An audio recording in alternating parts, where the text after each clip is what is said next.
ಯಲ್ಲಾಪುರದಲ್ಲಿ ಗಣೇಶನ ಹಬ್ಬದ ಸಂಭ್ರಮ ಕಳೆಗಟ್ಟಿದೆ. ಎಲ್ಲೆಲ್ಲೂ ವಿಘ್ನ ವಿನಾಶಕನ ಸದ್ದು ಮೊಳಗುತ್ತಿದೆ. ಈ ಕುರಿತು ನಮ್ಮ ಯಲ್ಲಾಪುರ ಪ್ರತಿನಿಧಿ ಟಿಎನ್ ಭಟ್ ತಟ್ಟಿಗದ್ದೆಯವರು ಮಾಡಿದ ಸ್ಪೆಷಲ್ ಸ್ಟೋರಿ ಇಲ್ಲಿದೆ. ಭಕ್ತರು ಗಣೇಶನ ಪೂಜೆಗೆ ಸಕಲ ಸಿದ್ಧತೆ ಮಾಡಿಕೊಳ್ಳುತ್ತಿದ್ದಾರೆ. ಗಣೇಶ ಚತುರ್ಥಿ ಸಂದರ್ಭದಲ್ಲಿ ಮಣ್ಣಿನಿಂದ ತಯಾರಿಸಲಾದ ಗಣೇಶನ ವಿಗ್ರಹವನ್ನು ಪೂಜಿಸುವುದು ಶ್ರೇಷ್ಠ ಪರಂಪರೆಯಾಗಿದೆ.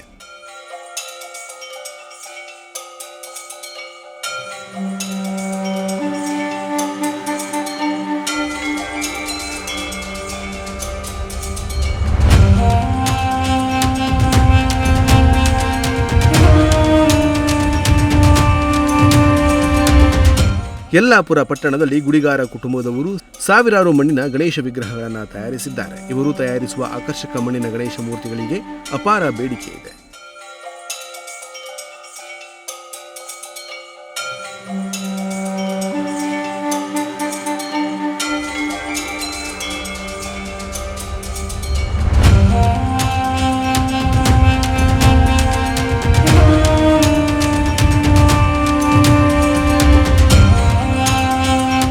ವಿವಿಧ ಗಾತ್ರದ ವೈವಿಧ್ಯಮಯ ಗಣೇಶನ ವಿಗ್ರಹಗಳು ಕಣ್ಮನ ಸೆಳೆಯುತ್ತಿವೆ.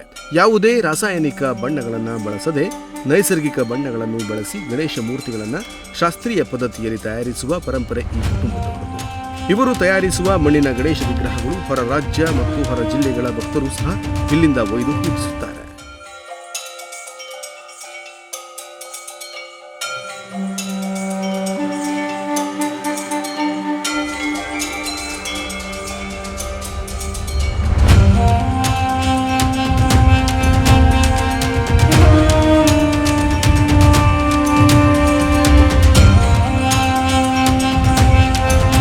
GN Bhat Tattigadde, Nudisiri news, Yellapur.